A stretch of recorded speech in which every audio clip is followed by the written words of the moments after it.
सुकेश, क्या यहाँ दरअसल ये पिच फिलहाल मौजूदा दौर की, और ये दौर तो लंबा होने वाला है लोकसभा चुनाव तक, मौजूदा दौर की पिच क्या विपक्ष ने तैयार कर दी और बीजेपी को उस पर खेलने के लिए मजबूर कर रही है, और इसीलिए अब ये लड़ाई इंडिया बनाम भारत में भी तब्दील होती दिख रही है? देखिए, इस कट थ्रोट कंपटीशन की जो पॉलिटिक्स है, इसमें ये होना था।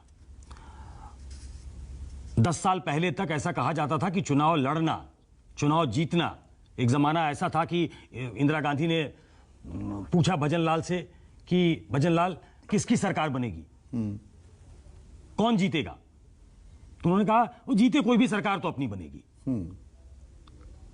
तो कांग्रेस उस समय की पार्टी है, उस दौर को देखते हुए आगे बढ़ी, लेकिन 2014 के बाद ऐसा लगता था कि कांग्रेस के पास अपनी कोई स्ट्रैटेजी नहीं है। मैं इस बात से सहमत हूं जो अभय दुबे कह रहे थे कि बीजेपी को उसकी पिच पे जाके हराना शायद कांग्रेस ने यह तय किया, क्योंकि पुरानी राजनीति नहीं है।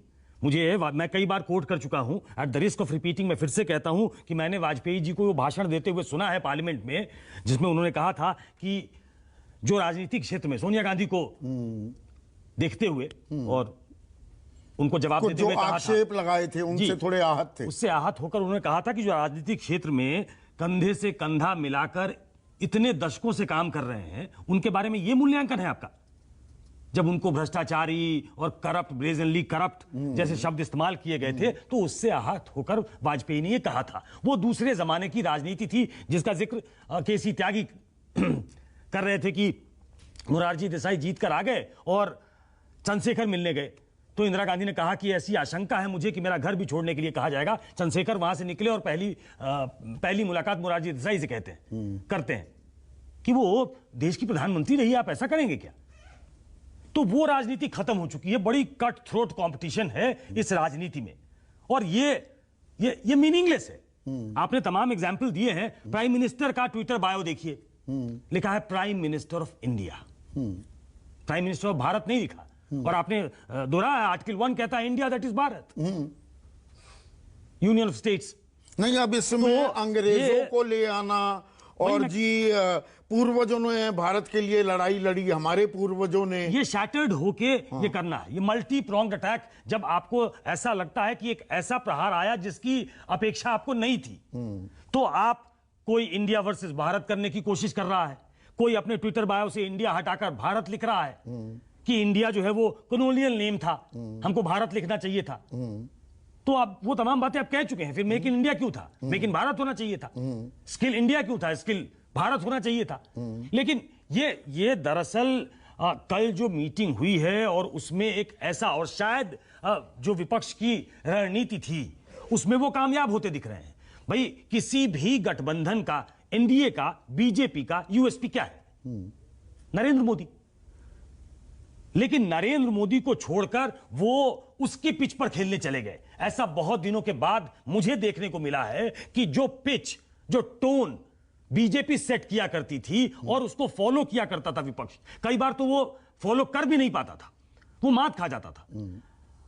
मुझे ऐसा लग रहा है कि विपक्ष ने एक टोन सेट किया है इस बार, और बीजेपी उस गेम में फंसती हुई दिख रही है। अगर पहले मोदी कहते थे कि एक अकेला काफी है, मुझे लगता है कि उनके बहुत सारे समर्थक, वो अभी भी बहुत ही प्रभावी नेता हैं, उनके बहुत समर्थक, ऐसा बेहतर होता अगर प्रधानमंत्री अभी भी कहते कि मैं अकेला, एक आदमी पे सारे भ्रष्टाचारी एक हो गए हैं। लोग लगाते कि कौन भ्रष्टाचारी है कौन नहीं है, लेकिन ऐसा शायद लगता कि इन सब लोगों ने मिलकर प्रधानमंत्री को घेरने की ठानी है, हम नहीं हारने देंगे प्रधानमंत्री को। लेकिन प्रधानमंत्री और बीजेपी उनके पिच पर जाकर खेल रही है। एक होता है इमीडिएट रिएक्शन, किसी चीज को देखा, इंडिया नाम, थोड़ा सा फ्लस्टर्ड होकर जो रिएक्शंस आ रहे हैं, पर जो एक लंबा गेम भी क्या आपको अनफोल्ड होता दिख रहा है कि इंडिया बनाम भारत, कि ये तो जी कॉलोनियल लेगेसी है, गोरों का दिया हुआ, ये तो शहरी इलाकों के लिए ये नाम है।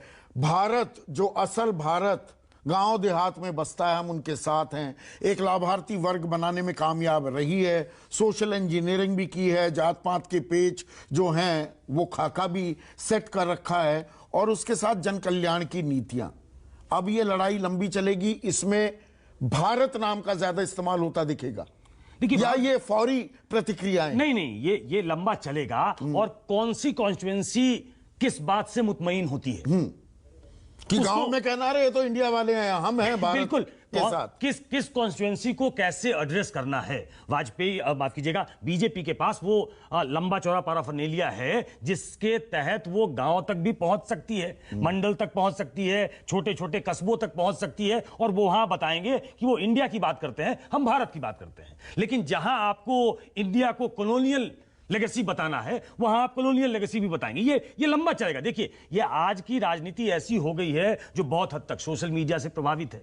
आज की राजनीति में एक मैनेजमेंट, पॉलिटिकल मैनेजमेंट एक नया वर्ड आया है कि कैसे मैनेज किया जाता है कि पहले से कर्नाटक में जाकर आप 40% सरकारा आप एक पिच सेट करते हो, तो उसमें बहुत सारा काम जो है वो पॉलिटिकल मैनेजर्स जो है वो किया करते हैं। तो अलग अलग जगह पे अलग अलग कॉन्स्टिट्यूएंसी को अलग अलग तरीके से एड्रेस किया जाएगा। किसी को हेमंत बिस्व शर्मा एड्रेस करेंगे, किसी को सुशील मोदी एड्रेस करेंगे, और फिर प्रधानमंत्री आएंगे, वो भ्रष्टाचार की बात करेंगे। चाहे आप उन पे आरोप लगाएं कि आपने अजीत पवार को क्यों लिया, लेकिन अभी भी वो भ्रष्टाचार की बात कर रहे हैं, हाँ, परिवारवाद की बात कर रहे हैं। मैंने कल भी कहा था, मैंने गिनाया जितने उनके आगे पीछे लोग खड़े थे, अगर वहां जो बेंगलोर में बैठे थे सब परिवारवाद के एक तरीके से आगे बढ़ाने वाले लोग थे, तो यहां भी वही लोग थे। और यहां पर तो विपक्षी खेमे से कुछ लोग तंज भी कस रहे हैं। 41 के 41 जो लोग थे, पार्टियां थी, उनके नुमाइंदे, उनके नेता सबको पहचानते भी थे, प्रधानमंत्री की नहीं।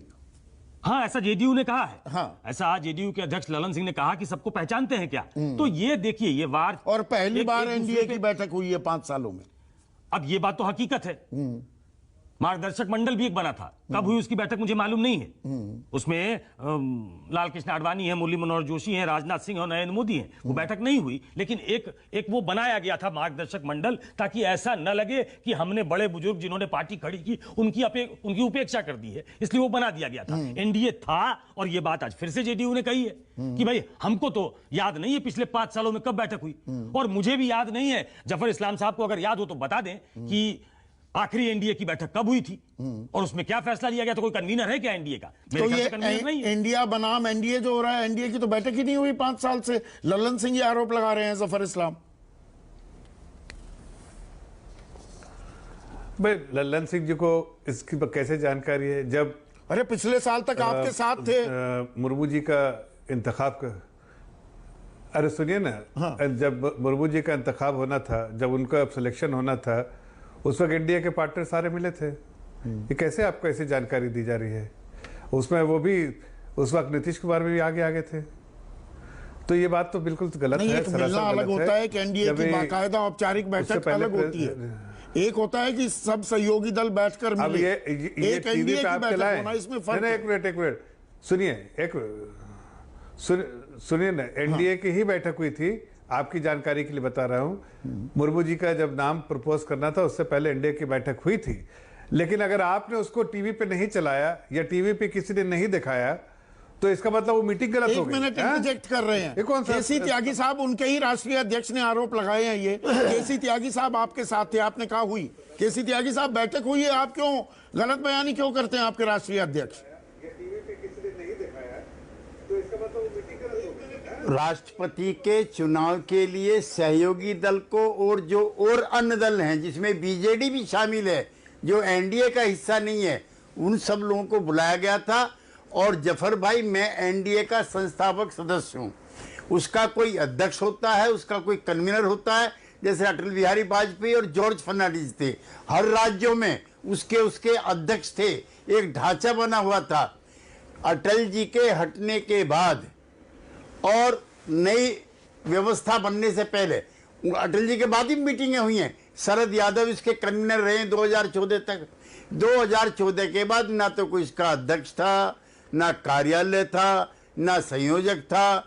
जब हम दोबारा आए हैं एनडीए में, तब चर्चा चली थी कि शायद नीतीश कुमार जी को बनाया जाएगा। लेकिन आज ना कोई एनडीए का दफ्तर है, ना अध्यक्ष है, ना कन्वीनर है, ना कार्यक्रम है, और अटल जी की तर्ज पर ना नेशनल एजेंडा ऑफ गवर्नेंस है, जिसके तहत ना यूसीसी थी, ना आर्टिकल 370 ठीक है, आपने सिचुएशन यहाँ क्लैरिफाई कर दी। जफर इस्लाम पर एक आखिरी सवाल, जो सुकेश यहां कह रहे हैं कि पिच पहले आप तैयार करते थे और विपक्ष को उस पर खेलने के लिए मजबूर करते थे। पिच अलग अलग तैयार हो रही हैं, पर फिलहाल क्या विपक्ष ने पिच तैयार की और आपको खेलने पर मजबूर कर रहा है? देखिए, ये बात गई रात गई बात गई वाली बात है। अभी तो आगे इलेक्शन लड़ना है। हाँ। 2024 में आपको मैं दो तीन अहम बातें बता देता हूँ। ये सर चार दिन की चांदनी फिर अंधेरी रात वाली बात है ना, वही इनके अभी खेमा में होने वाला है। हकीकत तो यह है कि लोगों का कॉन्फिडेंस जितना है, लोगों का कॉन्फिडेंस नहीं है। सारी पार्टियां मिलकर भी 144 सीटें जीती हुई हैं। अब बताइए ये कहां से भी क्लेम करेंगे? ये सारी जो पार्टियां अटेंड की थी, कई 10 लोगों के तो कोई MP MLA भी नहीं है, कुछ भी नहीं है। हकीकत यह है कि देखिए, विश्वास जो है, जनता का विश्वास, क्या वो नीतीश जी के पास है, क्या वो राहुल गांधी जी के पास है, या जनता कह तो मतलब भरोसे की बात है, जनता अभी भी बीजेपी पर, प्रधानमंत्री मोदी पर भरोसा करती है। आप खामखां चल रहे हैं। 4 दिन की चांदनी फिर अंधेरी रात, बस एक इंडिया नाम रख लिया आपने, लगा कि क्या मैच जीत लिया है। अतुल लौंडे, अभी बहुत पानी बहना है राजनीति की नदी में।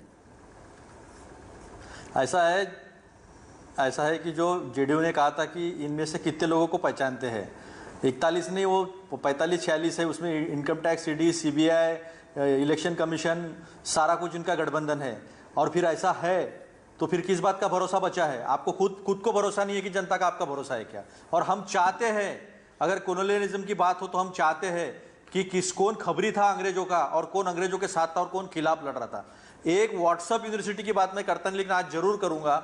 ऐसी व्हाट्सएप घूम रहा था कि शून्य का शोध कैसे लगा। तो बोले स्वाधीनता संग्राम में RSS और बीजेपी की विचारधारा वाले लोगों को खोजा गया कि कहां कहां इन लोगों ने योगदान दिया है, तो पता चला कहीं भी नहीं दिया है। तो ऐसी शून्य की खोज हुई है। ये इनके बारे में बातें चल रही है। हम चाहते हैं ये बात करें कॉलोनियलिज्म पे।